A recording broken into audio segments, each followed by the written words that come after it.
Hey, this is Pops, and I'm doing a rewatch of the Star Trek original series, episode by episode, giving you some thoughts, reactions from the perspective of a guy like me who's not a huge Star Trek fan. So stay tuned. Let's talk about Dagger of the Mind.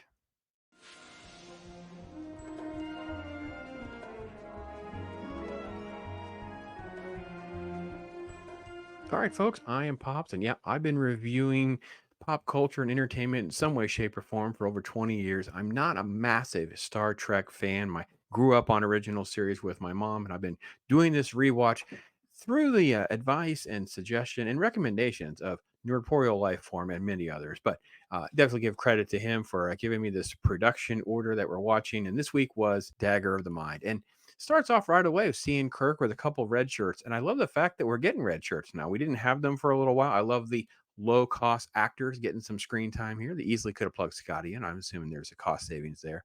Basically, we're going to have our approach on a penal colony. So there's going to be a supply exchange where things are being beamed down and beamed up. And they do a quick little reference to a force field. So we know there is a barrier there that has to be shut off. So that was good. Sets that up for later on. Easy to see that coming and really interesting. All right, we get our look at Van Gelder, the stowaway inside the box. And yeah, it's about as cheesy as it looks. It literally is just open a box and he crawls out. And by the way, this guy, it's just, I love the fact that it's just the directions had to be okay, just keep staring forward. Don't move. Yeah, just kind of look nice. He's all handsome. He's all good looking guy. Well, like this sort of like Mel Brooks's uncle, the stowaway, as Van Gelder is in the background, slowly approaching before he sneaks up and gives him the old chop chop, and he's out. He's out. So yeah, he is the crazy stowaway that we end up setting up here, and then we have our credits, and we have a very interesting dynamic of him just kind of running around, trying to avoid everyone as they're looking for him. Again, more red shirts. But I love the fact that we get a lot of McCoy, a lot of Spock in this episode because it is very Kirk centric, as many of the episodes are, but we do actually get some good screen time with the other cast members. So Van Gelder's crazy.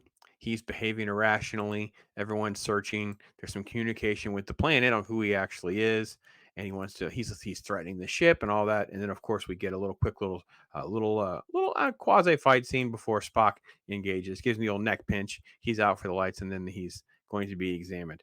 And basically just ranting and raving. And it's sort of like bizarre, gross, sort of like overacting and things like that. However, I gotta give credit to the actor who's all in on that. His name is Morgan Woodward. I am not familiar with Woodward's work at all, but I will say he's like all in on this character in performance. Kudos to him. It doesn't really work particularly great for me. I found it just to be sort of like it's just an exaggeration of what they're kind of going for and the effort. I do like the fact that there is sort of a lot of skepticism from McCoy. He's the medical professional. He's like, I'm just not sure I buy into all this. Like, there's something here. There's something that doesn't feel quite right. And Kirk is who's a fan of Dr. Adams. He's the guy that runs the penal colony. Is sort of like always dismissive of McCoy's criticisms and suggestions. And they ultimately come to the compromise of so Ellen is the hot lady that's going to go down with Kirk. And by the way, it's a quick little reference to a Christmas party. I didn't think there was a lot of American holidays or Christian. I mean, it's kind of like a weird religious reference for Trek, but it's okay. Um, I like the fact that it just sets up the fact that they have, been together. Kirk. So they beam down, and there's like immediately like there's an emotional hug because the elevator drops and you meet Adams. Now, right out of the gate, because it's kind of a slow build. This is way between 20 and 25 to 30 minutes before we get to like, what's actually going on. But we kind of know what's going to happen. We know it's something has been done to Van Gelder and that this dude is sketchy. We don't quite totally understand the inner workings of how that's going to work. Helen is sort of kind of be our plot device to kind of navigate through all of that a little bit.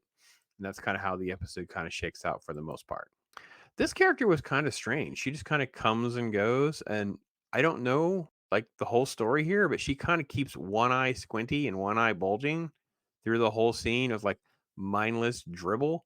And I have to admit, it was kind of unnerving and just odd. And then she's sort of like gone and forgotten. Like we don't have her ever show up again.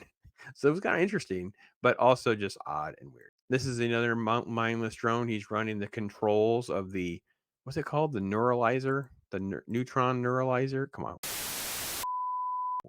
Pops, getting better than that. What is it called? The neutralizer. Okay, the neural neutral. Boop. Let's try again. Neural neutralizer. So this is the operator of the neural neutralizer, and he's kind of like zombied. And Kirk is picking up like the breadcrumbs of something doesn't feel right. But Helen has kind of like been won over. And meanwhile, we have Van Gelder and cutaways. And then this is the machines being used. Things aren't quite playing out right. Nobody knows exactly what to do. And then we get into like past the 30-minute mark, we get to the big twist. And we have what's the coolest part of the whole episode is the introduction of the Vulcan mind meld. I love the fact that, and I don't think this ever comes up in any of the other shows or movies, so you guys can correct me. Spock's felt very reluctant to do this. Like, I'm going to be messing with your brain. I can blow a blood vessel. It's like there is some hesitation and conversation here. I don't know if they changed that sort of mythology to the canon, or is it the fact that it just doesn't ever come again? Because I like the fact that that could happen, and I think that that could have been an interesting plot device. Spock tries to do it, and then the dude just has like a stroke and dies or something. Like, you just, I don't know. I thought that was very interesting. So that's kind of how they get the truth. So now Spock and McCoy know what's actually going on. Kirk and Helen are kind of like unpacking it, and you kind of have this sort of back and forth. Well, we're going to test it on Kirk. And they do like a quiet suggestion at first, like, oh, you're hungry. And it's like, hey, baby, at the Christmas party, we like got busy. And then the doctor comes in, overpowers her, and then kind of like turns it into like, this is the memory that's being implanted of Kirk at the Christmas party. And now it becomes like, no, no, you're super hot for Helen. And then there's like, and by the way, this is the other twist that plays into the overacting of the show is whenever this doesn't happen, you experience immense pain. That's why Van Gelders is behaving the way he's behaving.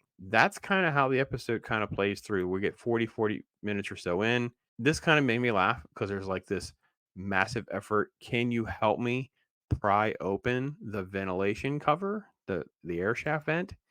And then later on the other side, she just opens it. So I guess they just pop out. It make no sense that she can just so easily open them when it was like it took a two-person job to get to this point. Anyway, she sneaks to the air shaft in time to shut off some power, and accidentally fries this guy. She like totally gives him a little kick and gives him a little. She toasts this guy, and all this works. And then when the power goes down, that's when Spock can arrive and kind of help save the day because he the force field's down. He can arrive, and then all right. So the little bit of the skirmish because the power's coming back on, so they got everybody subdued. Adam was knocked to the floor in the area where the neural neutralizer is, so they're going to find him in there on the floor. And they miss one of the best opportunities for a line here, in my opinion, because they come in, they have their thing where they find him, and then they don't say it. He says he's dead, Captain. He doesn't say he's dead, Jim, but I guess that comes along later on. Anyway, so yeah, because there's no one there to give him any sort of like replacement memories, he basically was just wiped out, and then everybody kind of regroups. There's a quick little line about Van Gelder is destroyed the machine, and I guess he's okay. That all happened off camera. We're assuming that just makes sense and worked out. And then there's a quick little conversation about everything and stuff like that. So it's an okay episode. It did not have any major issues with it. It's a much less interesting topic or episode for me than some of the others have been. But I do like the fact that at least it did a better job of balancing Kirk with McCoy and Spock. Now I missed having Sulu and Scotty and some of the others. Uhura's in it a little bit, but she's not really in it. Like I said, Woodward's performance is really the only thing that's really of major note. Helen showing up and said, I mean, at this point, I guess they're really trying to phase out Yeoman Rand, right? Because I think Janice, the lady, was being kind of phased out of the show. That it's fine to have different women brought in because it kind of fits the lore of what Kirk's reputation becomes from the show. So that kind of is fine. I don't know that it really evokes any interesting conversation or about mind control or memory and suggestion, that kind of thing. So I think it didn't connect or resonate with me in a way that maybe some of the other episodes did, but not a bad episode or anything like that. It's just it's kind of how I felt. So you guys will give me some of the lore and some of the ins and outs and things like that. You guys let me know. Thanks for watching. I appreciate you doing this with me. I am Pops. Subtle force field reference. Oh, this is becoming a blooper. They do a quick little source. So with that said, we get our first look at the sneak